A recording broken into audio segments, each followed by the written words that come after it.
po sa iyo, Diyos, ang katauhan ng bawal sa amin. Nanawa po ay maging karapat-dapat po kami sa iyong harapan. At hiningi po namin paglilinis ng banal na tugong Pastor Cristo maging sa iyong daluyan. Sumaamin sa bawat sa amin ang iyong banal na Espiritu, ang iyong kapangyarihan ng iyong salita. Patuloy na mamayani sa aming kalagayan. Sa iyo po lahat ng kapasidad pinangalan sa araw po, Diyos. Ito po ang dalangin sa pangalan niyo po ang Pastor Cristo. Amen. Amen. Okay. Pwede na po makapumbaw isa.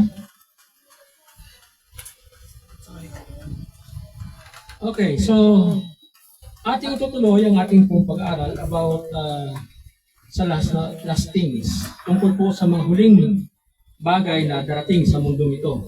At may malaki pong kinalaman ang ating pong pag-aaral na ito sa ating pong kasalukuyang buhay at maging sa mga panahong darating pa. Kasi ito po yung tinatawag na destination ng tao. Eternal destination ng tao. So nasa atin po ang pagpipili habang tayo po nabubuhay sa mundong ito sa kasalukuyan. Kung ano ang pipiliin mo sa araw na to, yan ang magiging kahantungan ng iyong pangwalang hanggang destinasyon. Ngayon, kung sa akala mo ay hindi ayos ang iyong buhay sa kasalukuyan, at kumbaga sa malit sabi, hindi ka naglilingkod sa Panginoon kung hindi taliwas sa kalooban ng Diyos, meron kang malaking tsansa o pagkakataon na gamitin upang magbago ng sistema ng buhay mo. Kasi ang ating pag-aaral na to ay hindi head knowledge, kundi ito ay tunay na maranasan ng tao at tunay na karanasan. At may mga tao na dinala ng Panginoon sa mga lugar kung saan ay sinabi ng Diyos sa kanila na isulat at gumawa ng libro upang sa ganun malaman ng lahat ng tao sa buong mundo na totoo ang lugar ng impyerno. Nabasa natin kanina na pag dumating ang huling paghukom ng Diyos, ang tawag nito ay Great White Throne Judgment. This is the last judgment of God. In fact, this is number 5 judgment from this period, our present period. So, magmula po sa panahon ng Pastor Cristo ay sinilang, meron pong 5 paghahatol ng mga ganap. At sa 5 yun, isa lang doon ang naganap na. Ano po yung naganap o ano po yung nangyari na? Yung po yung paghahatol ng Diyos sa kasalanan na ang Panginoon Kristo ang siyang nagbayad. Sa magitan ng kamatayan sa krus ng Kalbaryo ay kanyang inialay ang kanyang buhay para ang buong mundo ay matubos. Yun lamang po naganap. Yung 4 ay hindi pa nangyayari. Ano po yung 4 na yun? Isa po sa 4 na yun ay yung tinatawag na paghukom ng Panginoon Kristo sa kanyang hukuman para sa iglesia. So yun po ay mangyayari, rapture pa po yun. Sa kasalukuyan ay yun ang ating pinaghahandaan, yung pong pagdagit ng Panginoon Kristo sa rapture. So ang tawag po roon sa Bible, sa Corinto at sa Roma ay judgment seat of Christ. Yun po yung pangalawa. Yung pangatlo po ay lalong hindi pa nangyayari sapagkat yun ay yung tinatawag na Great Tribulation Period. Ang Great Tribulation Period ay paghahatol ng Diyos para sa bansang Israel. Kaya lamang ay damay ang buong mundo.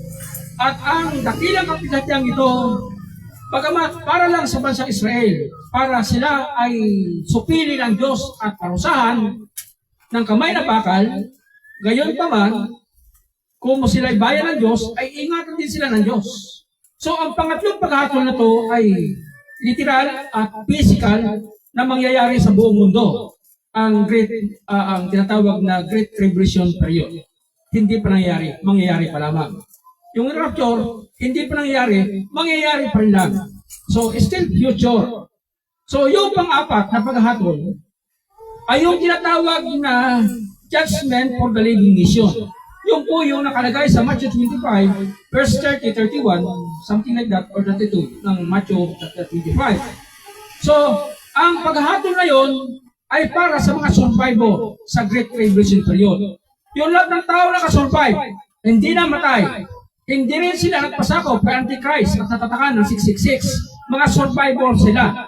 Sila ang papasok sa tinatawag na judgment for the living nation. At para saan naman ito? Ito ay paghihirang ng mga taong makapasok sa 1,000 taon na paghahari ni Kristo at kung sino ang pupunta ng rikta sa impyerno. Yung mga natataka ng 666 ay riktang ibubulit ng Diyos sa impyerno, while yung walang natatak na 666, ng mga taong physical, gaya natin, anumang edad, sila inabutan o sila survivor ng 7 years Great Tribulation period, papasok sila sa 1,000 taon na paghahari ni Kristo. Now, pagkatapos sa 1,000 taon, ang buong mundong ito ay tutupukin ng apoy. Yan ang nakasulat sa 2 Pedro chapter 3, na ang mundo natin sa kasalukuyan at ang langit sa kasalukuyan ay nakareserba sa apoy, na ang buong mundo at lahat ng elementong nandito, pati ang karagatan, mawawala sapagkat matutuyo yan at papaldak ang buong planetang mundo o ang Earth, ang kalangitan, ganoon din, lahat ng araw, lahat ng mga million of galaxies and solar light systems, lahat ng yan ay matutupok at matutunaw sa apoy ng Diyos. Yan ang tinatawag na renovation of the Earth. Kailan mangyayari yan? Pagkatapos ng 1,000 taon na paghahari ni Kristo. Now, pagkatapos noon, amen, habang inapuyan ang mundong ito sa apoy, ang tanong ng marami, meron ba mga taong matutupok sa apoy na yon? Wala. Sapagkat lahat ng tao ay aakyat sa trono ng Diyos sa Great White Throne Judgment. Kaya nga natin nabasa kanina na sabi roon, isinuko ng dagat ang lahat ng patay na sa kanila. At ibinigay din ng Hades ang lahat ng mga nakakulong na espiritu sa kanila. Yan ang tatawag na tawag doon, spirit prisons or prisons for the spirit of the wicked dead. At lahat ng mga taong namatay mula kay Cain, kay Noah, hanggang sa panahon ng Moses, at sa panahon natin, ay nakalagat doon sa Hades, ay isusukod na sa Diyos para hatulan ang lahat ng tao ayon sa kanilang magawa. At para walang may reklamo ang mga tao, buksan ang lahat ng aklat. Andun yung aklat ng Biblia, ito ang banal na kasulatan, nandun ang aklat ng buhay, para tingnan kung ang mga pangalan ng mga taong nandoon sa trono o Great White Throne Judgment ay nakasulat. At ang sabi, ang sinumang hindi nakasulat ang pangalan sa aklat ng buhay ay ibubulid sa impyerno. Ang Hades at ang impyerno ay pagsamahin. At ito ay maging purong impyerno na. Okay, muli natin basahin. Verse 13. At ang dagat, kanilang ibinigay o isinuko ang mga namatay sa kanila, sa Diyos. At ang kamatayan at ang Hades ay kanila din ibinigay sa Diyos ang lahat ng mga patay na sa kanila, nakalagat sa kanila.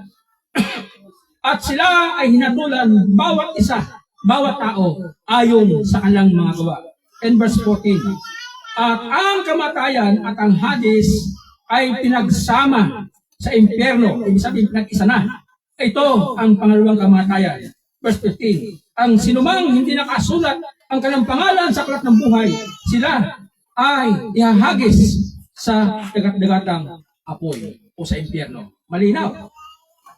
Now, ang tanong, sino-sino ang mga tao at anong klaseng mga tao ang pupunta sa impyerno? Okay, makinig po tayo lahat. Kasi dito po ay may mga kandidato rito. Kandidato? Ano yan? Politika? Hindi. Candidates para po sa impyerno. At mayroon din po mga candidates para po sa langit. Paano? Ito po sabi. Sa aklat po ng Pahayag, chapter 21, verse 8. Sabi po rito sa 21, verse 8 ng Pahayag or Revelation. Mga duwag o mga natatakot, mga duwag na eh. Ano ibig sabihin nun? Ano ibig sabihin duwag? Hindi duwag na humarap sa katotohanan. Hindi duwag na makipag-away. Hindi. Duwag na humarap sa katotohanan. Duwag na sila ay lumapit sa Diyos.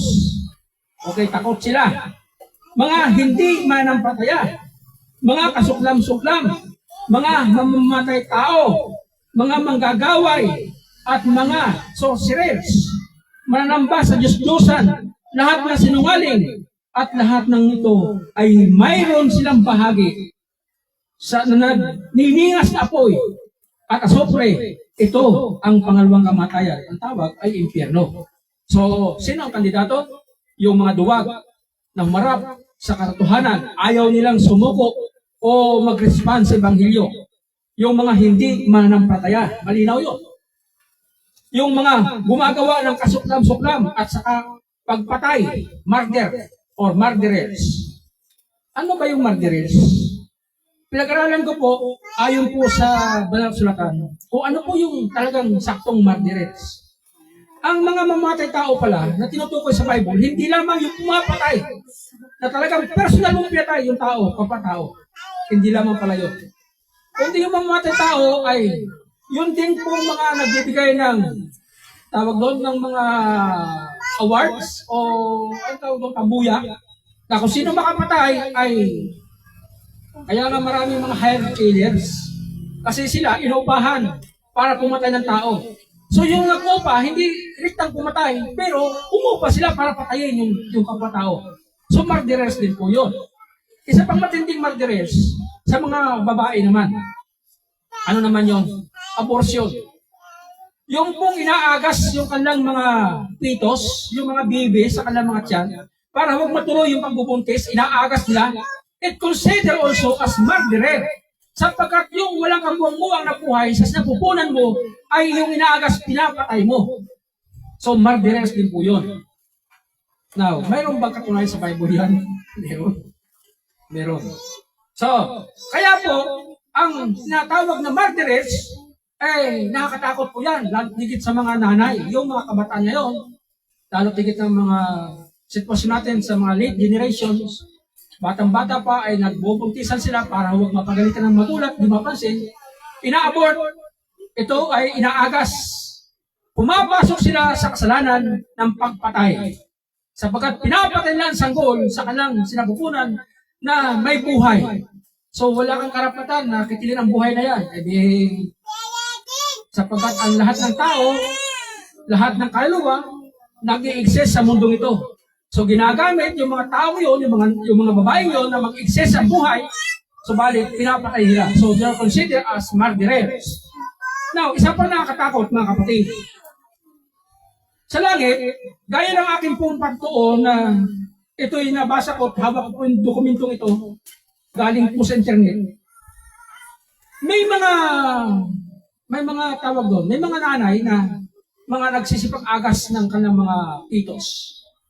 Yung palang inagas na yan, buhay.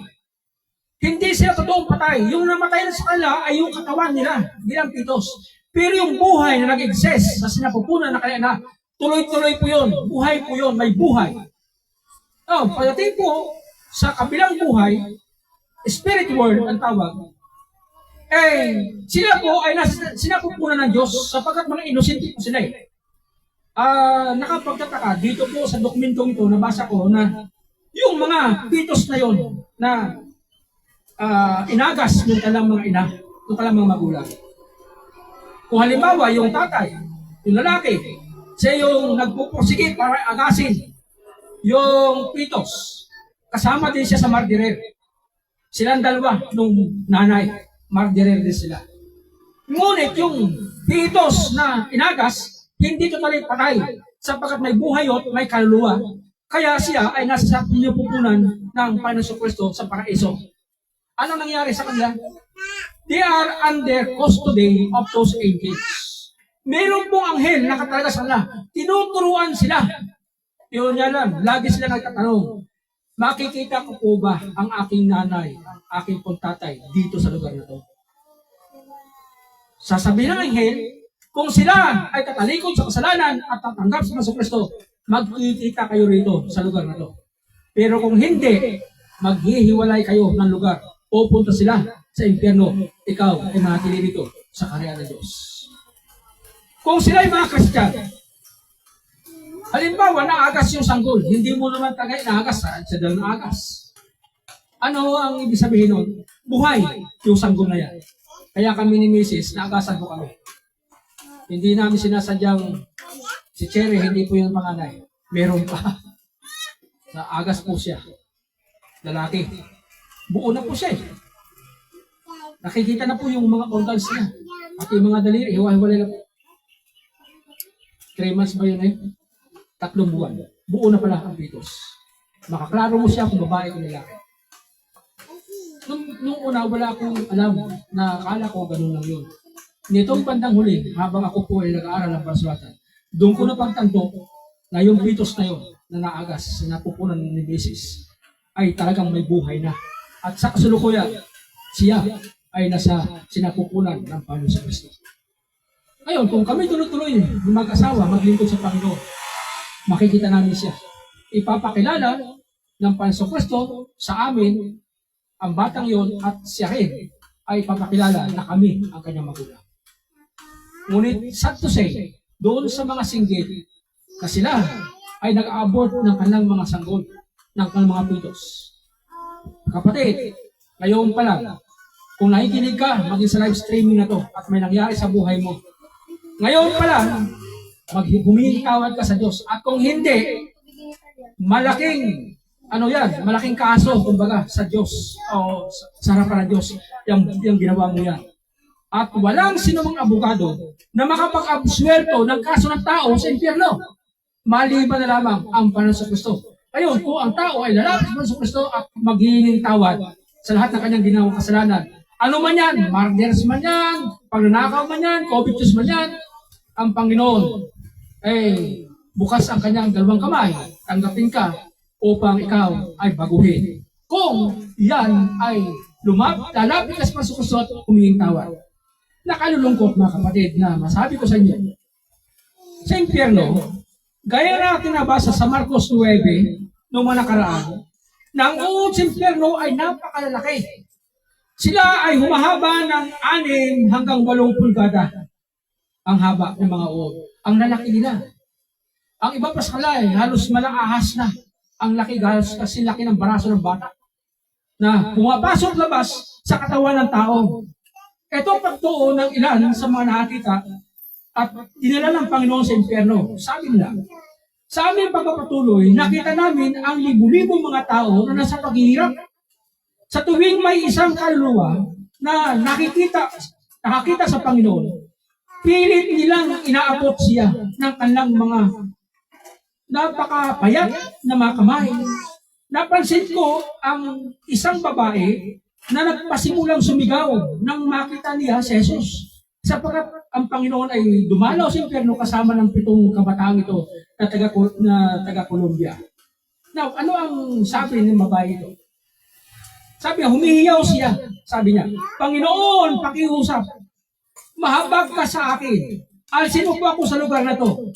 Siya ay nagdurusan ng lubos na inuunat niya ang kanyang mga kamay tungo sa Panginoon. Patuloy siyang nagmamakaawa sa kanya na alisin siya sa lugar na iyon. Kahit na isang saglit lamang, siya ay hubot-hubad na takip ng putik ang kanyang buhok, ang napakarumi at ang mga uod ay dumudulas paakyat at pababa sa kanyang katawan. Sinikap niyang alisin ang mga ito sa magitan ng kanyang mga kamay. Subalit, sa tuwing hahawakan niya ang ilan sila sa kanila ay lalong dumarami ng dumarami. Ang mga uod ay may 6 hanggang 8 pulgada ang haba. At ang salita ng Panginoon nagsasabi sa Marcos 9:44, Mark 9:44, na do'y hindi namamatay ang kanilang uod at hindi namamatay ang apoy. So ito po yung patutuo ng mga kabataan. Nakalulungkot pa. Akala ng marami, kung mo Kristiyano, ay hindi na pupunta ng apoy o ng impyerno. May mga grupo ng Kristiyano na nagsasabi na sa panahon natin ay panahon ng biyaya.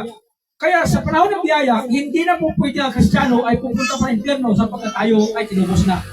Yun yung kaya paniwala. Ito ang patutuo ng mga kabataan. Nakapagtataka na marami palang Kristiyano sa impyerno. Ito sabi, nagpatuloy kami sa paglalakad. Nakakita ang libu-libong iba't ibang tao. Mayroon doong mga kabataan, may mga sapat na gulang, mga katandang tao, nagdurusa sa parusa. Dumating kami sa ilang lugar na gaya ng isang malaking tangki ng paliguan ng apoy. Puro apoy ha, yung tangki nyo. May libo-libong lalaki at babae sa loob nito. Bawat isa sa kanila ay may bakal na plaka sa ibabaw ng kanilang mga dibdib na ang pag nabasa mo, ang sabi, ako ay narito dahil hindi nagbibigay ng ikapok at kaloob. Tamo ha? May plaka yung mga tao sa dibdib. Lalaki at babae, matanda, kabataan, ang nakalagay doon sa plaka sa dibdib ay narito ako dahil hindi nagbibigay ng ikapok at handog. Ibig sabihin, hindi nila practice ang mag-tithes and offerings. Nakapagtataka. Kristiyano to ha? Pero bakit napunta sa impyerno? Kasi nga, sila ay mga magnanakaw. Mga iniimbot nila yung kanang hindi pasala. Okay. Nang mabasa ko yun, sabi sa kabataan, tinanong ko ang Panginoon, Panginoon, paano ito nangyari? Na ang mga tao ay narito dahil sa kanilang sa ganitong dahilan. Yung dahilan na hindi pagbigay ng tithe, sinopere. Ang Panginoon ay tumugon, oo. Dahil ang mga tao ito ay nag-aakala na ang mga ikapo at ang kaloob o offering ay hindi mahalaga. Kahit ang aking salita ay nagsasabi o nagpapakita na ito ay isang utos sa Malakias chapter 3, verse 8 to 9. Atin laging binabasa yan, pero hindi pinapansin ng maraming Kristiyano. Sabi nito,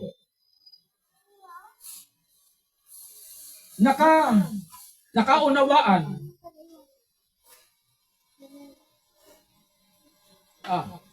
nanakawan baga. Okay. Nanakawan baga ng tao ang Diyos. Yung James kong ginamit dito. Ganun may. Ninanakawan ninyo ako. Ngunit, inyong sinasabi, sa ano ka namin ninakawan? Sa mga ikasampung bahagi at mga handog. Kayo'y nang sumpa sapagkat inyo akong ninakawan sa makatuwid bigay nitong buong bansa. Yan po yung Malakias chapter 3, verse 8 to 10. So, yan ang dahilan kung bakit may mga Kristiyanong pupunta na impyerno. Isa pa. Hindi lang pala mga hindi nagka-tithes and offerings. Yung mga Kristiyanong kilala ang Panginoon at naging Kristiyano, mga ilang saglit o ilang panahon tapos nag-backslide. Napakaraming Kristiyano po sa impyerno. Nakita ng mga kabataan ito. Iba-iba yung kanilang mga edad, iba-iba yung kanilang mga lingwahe sa buong mundo. Mga Kristiyano sila, pero tumalikod sa Panginoon. Doon din sila lumalangoy. Ang matindi ka nito, sabi ng mga kabataan nito, yung mga Kristiyano na napunta sa impyerno, hindi pangkaraniwang apoy yung kanilang napuntahan. Dahil sila yung mga Kristiyano na eh. Alam nila yung kung ano yung sa Biblia, hindi nila pinapansin. Hindi nila alam na totoo pala talaga. Gaya nung hindi nagbibigay ng tithes and offerings. Gaya ng mga tumatalikod at patikim-tikim sa kasalanan. Inabutan sila ngayon ng kamatayan. O kaya ng pagdating ng Pasong Kristo, hindi sila kasama. Alam niyo mga kapatid, ayon dito sa akin pong hawak na dokumentong ito, yung mga kabataan na pinakitaan ng Panginoon ng impyerno, ang mga Kristiyano nandoon, kakaiba yung klase ng hirap na kanilang pagdaanan. Bakit kamo? Kasi yung apoy doon, ang pinakamatinding init na apoy. Alam niyo ba yung apoy na nag-aasol-asol yung kulay? Yan ay nakikita lang nyo pag may acetylene. Pang ano pa yun eh, pang tawag doon? Pang cutting. Yung apoy na ganun. Kahit sa company, yung laser cutting ng mga metal. Tagang nangangasul-asul apoy. Yun po yung apoy nandun sa impyerno. Doon sa mga Kristiyanong napunta roon sa impyerno, yun ang klase ng apoy na nandun. May mga apoy na napupula-pula yung mga lingas.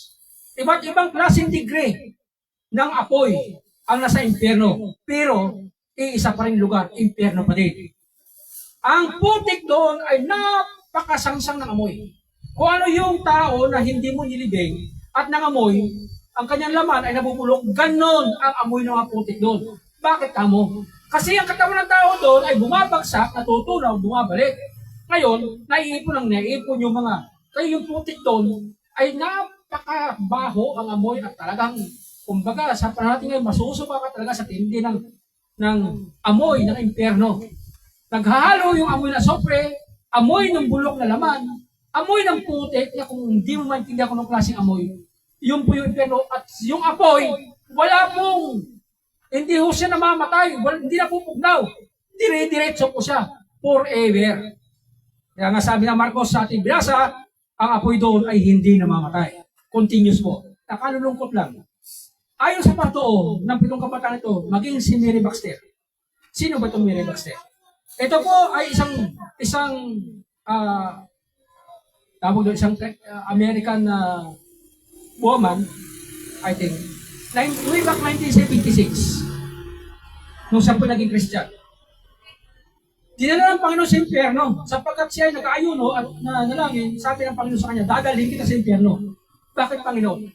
Para ipakita mo at gumawa ka ng libro upang malaman ng buong mundo na totoo ang impyerno ito. Way back 1976 nangyari yung kay Mary Baxter. Alam mo, sabi ni Mary Baxter sa kanyang patoo, doon niya nakita na impyerno ay korteng tao. May ulo siya, may kamay siya, kaliwat kanan, may paa siya, kaliwat kanan. Bawat bahagi, mapaulo man, mapakamay man, mapapaaman, may mga tao ron, iba't ibang klaseng mga tao sa paghihirap. Ang apoy, iba-iba rin ang degree ng apoy. Ang matindi ka nito, yung mga taong ito, nandoon na nga sa parte ng kaliwat kanan na kamay, kung saan man siya, ang matindi ay itong sa gitna. Yung gitna, parang katawan mismo na impyerno, ay mga tao nandoon ay napakatindi ng paghihirap. Kasi ayon kay Angelica Sembrano, sabi niya, may mga kardiro. Doon niya nakita si Michael Jackson, talutang sa apoy, si Selena, si John Lennon, nakita ng 7 kabataan doon sa impyerno. May mga kardiro malalaki. At bawat kardiro, doon lang yung mga katao yun, hindi sila makakalis. Walang ginawa kundi lumubog, lumutang sa apoy. Paglutang, alos 6 talampakan ang liyab ng apoy. Talagang ang tao ng itsura ay may agiw na. Alangang sunog, alangang malutong ang pagkaihaw, parang gano'n, na mangitim-ngitim, puro agiw, ang dungis kasi naghahalo yung putik, yung agiw ng apoy, sari-sari na. Yun ang itsura ng tao sa impyerno. Ang kawawa, doon yung mga Kristiyano. May mga pari din. Nakita nga ni Angelica Sembrano, si John Paul sa impyerno. Yan ang matindi. Ngayon, isa pang bagay na nais ko lang pong ibigay sa inyo ng bahagyang paglilinaw. Ngayon, itong aking babasahin sa dokumentong ito, nakapagtataka. Kasi, hindi akalain ng maraming Kristiyano ngayon na sa impyerno pala, walang pinipiling tao. Kung Kristiyano ka, pupunta ka din ng impyerno. Anong batayan? Bakit pupunta ng impyerno? Yung hindi pagbigay ng kapo. Yung mga taong nagtalikod sa Panginoon, ito pang matindi. Okay, sabi rito. Pagkatapos, lumayo kami sa lugar mula roon sa babae. Dumating sa isang lugar na may mga higanting pinto. Habang kami ay papalapit sa kanila, sila ay bumubukas yung mga pintong mga higanti ang laki. Para sa amin, bumubukas yung mga pinto. Sabi ng mga kabataan ko. Sa kabilang banda, nakita namin ang isang higanting kuweba. Habang ito ay nakatingala, habang ako ay nakatingala, sabi nitong kabataan ito, nakita ko ang iba't ibang kulay ng mga ilaw na gumagalaw tulad ng isang ulak at usok. Pagdakay nakarinig kami ng tugtugan. Salsa, balinato, rock, at ibang uri ng mga sikat na tugtugin na pinakikinggan ng mga tao sa radio o saan man. Ang Panginoon ay gumawa ng galaw sa kanyang kamay at nakita namin ang milyong mga tao na nakabitin sa mga nakalabit sa kanilang mga kamay. Sila ay magugulong, tumatalon sa ibabaw ng apoy. Wow. ang Panginoon tumingin sa amin at nagsabi, tingnan niyo ito, mga kabayaran ng kanang mananayaw. Sabi, tingnan niyo ito, mga kabayaran ng mga mananayaw. Ibig sabihin, ito yung mga mahilig magsumba, mahilig magdisco, pumunta sa mga beer house at sumayaw. Ito. Kailangan sila ay tumalon ng maigi. Sabi, tumutugtog. Kailangan silang tumalon sa ganitong saliw. Hindi sila maaring huminto sa pagtalon. Subalit, higit na masama dito ay ang kanilang mga sapatos ay may 6 na talampakan, may 6 na pulgadang mga tinik sa ilalim. Sa tuwing sila ay tatalon, tutusukin nito ang kanilang mga paa at wala silang panahon na magpahinga. Kung mayroong magtatangkang huminto, darating agad ang mga demonyo at sasaksakin sila ng sibat. Sinusumpa nila sila at sinasabi, purihin siya. Ito ang iyong kaharian ngayon. Purihin si Satanas. Purihin siya. Hindi kayo hihinto. Purihin siya. Purihin siya, sabi ng mga demonyo. Kailangan ninyong purihin siya. Kailangan kayong tumalon. Kailangan kayong sumayaw. Hindi kayo maaaring huminto kahit isang saglit. Ito matindi. Ano itong mga sinasabi nito? Mga mananayaw. Ibig sabihin yung mga mahilig sa music. Kaya nga nagbigay ako ng warning ng nakaraan, kung naalala nyo. Sa lahat ng mga kapatiran, maging kabataan. Kasi mga kabataan ngayon, ang hilig nilang mag-download ng mga music, wala problema ron sa music. Ang kaso, kung ang music mo na dinadownload sa cellphone mo ay satanic, alam naman niyo, lahat ng worldly song, wala ho naman papuri sa Diyos dyan . Tatlo lang kasi ang message ng worldly song. Lust of the flesh, pinag-aapoy ang desire ng laman ng tao para sa sex. Pita ng laman. Pita ng mata. Ano yung mata? Yung mga nakikita mo, mga nakakaakit at kahambugan o pride of life. Yan lamang po ang message ng worldly song, lalo tigit sa ating laman. Para ang laman natin ay lalong magdinga sa ating mga desires, sexual desire. Ito nga. Sabi ng mga Kristiyano, pastor, ang kinakanta ko naman sa video, mga love songs. Kapatid, alam mo ba kung ang love songs na yan? Ang love songs ni Satan ay free love. Ano ibig sabihin free love? Eh di, free love. Ibig sabihin hindi na usong kasal yan. Basta magsama kayo, kung compatible kayo, ituloy nyo. Kung hindi, ay dihiwalay kayo. Free love. Palitan kayo ng inyong kapartner, kapareha, sa sexual activities ninyo. Free love. So yan yung message ng worldly songs. Now, pagdating sa mga bagay na to, maraming Kristiyano na bibiktima. Hindi nakakapaniwala. May mga pastor pa nga . Mga pastor nag-video okay. Walang problema sa video okay. Kung ako tatanungin, masama ba pastor mag-video okay? Hindi. Huwag mo lamang gamitin ang mga kanta na papuri ay Satanas. Kasi pag ginamit mo yan, ibig sabihin ay naging duplikara ka. Anong duplikara? Hindi po pwede sa Diyos yung duplikara. Kampon ka ng Panginoon, tapos pupunta ka sa Satanas, sa kampon ni Satanas, para magpuri sa Kanya. Hindi po pwede yun. Sa Diyos ay sa Diyos lang. Ay sa Satanas ay kay Satanas lang. Hindi po pwedeng sa Diyos ka, ito na matindi. Pag-aaral ng linggo, song leader dito sa church. Hindi dito sa Christ Coming kundi sa iba't ibang mga iglesia. Kung taga-Christ Coming ka, mas matindi. Nagsusong leader ka sa linggo. Pagdating ng hapon, sa video okay ka. Ang kasalumuhan mo ay mga worldly at kinakanta mo mismo ay worldly songs. Kapatid, maghulos dili ka.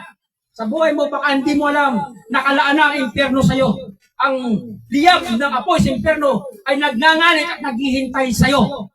Itong dokumentong aking hawak ay totoong mga personal na pagtuo ng mga kabataan dinala ng Pasok Kristo sa impyerno.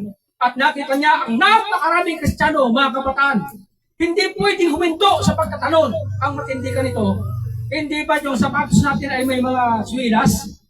May mga spike ng sapatos na dapat yung spike na yun, yung tutulong sa na nagsuot para huwag sa slide. Kaya may mga spike, lalo yung mga sports. Sports shoes. Yung mga spike nun, sa impyerno, baliktad, yung spike nun, 6 na pulgada ang haba ng mga tinik na antitinos. Ngayon, anong purpose nun? Para yung taong mga sumasayaw, baliktad yung spike ay sa paa tutusok. Ngayon, pag tumigil ka sa katatalon, sa music, sa impyerno, andyan agad yung demonyo, sisipatin ka. At sasabihin sa'yo, huwag kang tumigil sa lupa, yan ang hangad mo. Laging gusto mo ay purihin sa nas. Kaya dito, ito na ay yung karyan, purihin mo sa nas. Kaya pag tumigil sa pagkatalon, ang demonyo andyan agad at sisipatin ka, bubugbugin ka nila.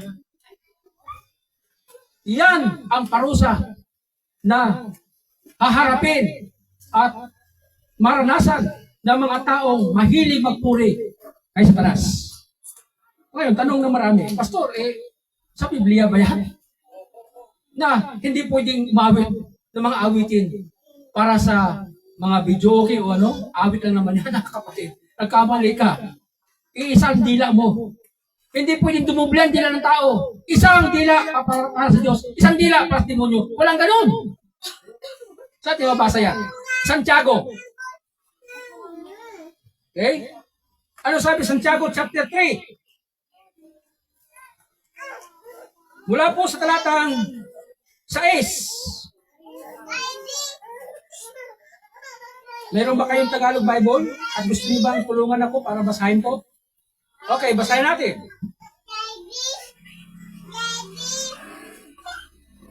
Sabi rito, ang dila ay isangang apoy, isang daigdig ng kasamaang nakahahawa sa ating buong katawan. Mula sa impyerno, ang apoy nito ay pinag-apoy ang lahat ng buhay. Matindi Pinag-apoy ang lahat sa buhay ng tao. Wow. Tama, nabanggit ang impyerno, talagang naglilingas ang apoy sa impyerno dahil sa mga dila ng tao. Lahat ng uri ng ibon at hayop ay na lumalakad o gumagapang, nakatira sa tubig, ay kayang supilin at talagang nasusupil ng tao. Ngunit walang nakasusupil sa dila. Ito'y napakasama at walang tigil. Puno ng kamandag at nakamamatay. Ito ang ginagamit natin sa pagpupuri sa ating Panginoong Ama at ito rin ang ginagamit natin sa pag-alimura sa tao at mga nilalang na kalarawan ng Diyos. Isang bibig na nanggagaling ang pagpupuri, pag-alimura. Hindi ito dapat mangyari, mga kapatid. Okay, ano ibig sabihin ito? Kung ang dila natin ginagamit sa Diyos, pagpupuri, para na sa Kanya. Huwag mong gamitin kasi nas. Isang dila lang yan Tama, isang dila, nagpupuri sa Panginoon, tapos nagpupuri kay Satanas. Ano ba yung mga video okay na yan? Ano ba yung mga zumba na yan? Sabi ko nga sa mga kapatiran, na naghilig mag-zumba. Kasi nga, physical exercise daw yan lalo sa mga nanay. Wala akong laban doon. Pwede! Kahit araw-araw mag-zumba ka. Yun nga lang, anong klaseng music ang ginagamit mo kapatid pag nagsusumba ka? Diba? Isipin mo mabuti. Kung yan ay hindi sa Panginoon, alam mo na kung anong kinatnan niya. Ay kung susumba ka at mag-exercise ka, walang problema ron. Paano magamitin mo ang mga Christian music? Kapus pa tayo sa musika para gumamit ka pa ng worldly music. Diba? Ang nakatindi ka nito, itong mga leader sa simbahan. Hindi na nga nakasakto sa tono, nagsisintunado pa, tapos hindi pa rin alam ang tumpak na tempo ng mga musikang Kristiyano. Pag nagsusunglit, sumisimplang. Ba, mano kaya kapatid kung ayusin mo kayang ayos na ayos ang iyong pwesto at ang iyong pagsusunglit? Kaysa haluan mo pa ito ng mga worldly music. Di ba? Kung kay Satanas, ito ang matindihan, kung kay Satanas, yung mga nag-video okay, sa bar, na kumakanta ng mga worldly music, tapos mayroong nakarating, may dumating, nakakaintindi ng music, tapos pabalang ang pagkanta mo, mag-aaway kayo niyan. At may istorya pang araw, hindi ko alam kung gaano katotoo, pero sabi sa ng marami ang namatay sa my way. Bakit? Kasi yung kumakanta, pabalang, etong nakapanood, hindi makatiis, nag-away sila, nasaksak, patay. Marami po nangyari na nagkamatayan dahil sa kanta. Totoo naman. Sa piyestahan, pag yung mga tumutugtog ay pasala-sala, binabato yung itlog, binabato ng kamatis, minumura ng tao, sasabihin ng mga tao, kayo ay binabayaran ng sakto. Bakit ganyan tugtog ninyo? Ha? Ay Satanas yun. Tapos pagdating sa Diyos, hindi ayos? Tapos sabihin ng Kristiyano, pinupuri natin ang Diyos ng mga Diyos, Panginoon ng mga Panginoon, Hari ng mga Hari, tapos nakanta ka ng pabalang. Diba? Mahiya ka nga kapatid. Basta mag-video okay ka pa, gagamitin mo pa kasi talas sa kanta. O yung Panginoon mo pinupuri at sinasambay, pabalang yung kanta mo, yung tono mo, yung palaglag pa yung nota. Mahiya ka nga. Diba? So sa impyerno, walang exempt yan. Pupunta yung mga Kristiyano na nagpupuri sa talas sa impyerno. Sorbet po yun. Kaya dito sa dokumento ko, mabasa ko to, na kung sabi ko, walang exemption. Kaya kapatid, ngayong umaga, yung ating po narinig na mga paruto, sabi ng maraming Kristiyano, pastor wala naman sinasabi sa Bible, pag hindi ka nagbigay ng ikapo, pupunta ka na impyerno. Katuwiran pa Ano ba sinabi kanina sa ating binasa sa Malakias 3:8? Sabi ng Diyos, ninakawan ninyo ako. Reklamo pa yung mga tao, Panginoon, saan nyo kami nagnakaw sa iyo? Ninakawan niyo ako sa hindi niyo pagbigay ng inyong mga ikapo at mga ikasampung bahagi at mga handog. Alam niyo mga kapatid, walang sinasabi po ang Bible na pupunta impyerno ang mga hindi nagbibigay ikapo. Pero, malinaw para sa akin, ang hindi mo pagbigay ikapo, ibig sabihin, ini-imbot mo. Ano ba yung satang imbot? O covetous? Covetousness. Imbot. Ibig sabihin sa imbot, hindi yung inaangkin mo pa. Yung ikapo mo kapatid, na ikasampung bahagi, hindi na iyo yan. Parte ng Diyos yan. Tapos iniimbot mo pa, anong tawag mo dyan? Di ba? Covetousness. So covetousness cannot inherit the kingdom of God. And what that means? You will be doomed in eternal punishment and lake of fire. So remember that. So when you're not giving your tithes and offerings, then you commit against God. Pinagnanasaan mo, inaangkin mo ang hindi iyo na para sa Diyos, ayaw mong ibigay. Kapatid, ngayon pa lang, maghunos dili ka at mag-isip-isip ka. Tapos, ang hilig-hilig mo pa sa mga worldly music. Sinasaya mo kapatid ang pagsimba mo. Huwag ka na nga lang sumimba. Di ba? Ayan ang buhay mo Nagpapagod ka lang. Di ba? So, mga kapatid, yan po ang mensahe ng Satanan Diyos sa araw na po. Okay ba mga kapatid? Dito sa kaibigan ito, wala atang ganun. Amen? Wala. Ano sinasabi ko? Engineer speaking pa ako. Panglahatan. Hindi po dito sa grupong ito, aking harap. Ito po panglahatan. Bakit yung sinasabi? Ay, naranasan ko Napasama ako sa mga grupo ng Kristiyano. Pagdating sa labas, ibang buhay nila Iba yung kanta nila Sabi ko, ibang klase ito.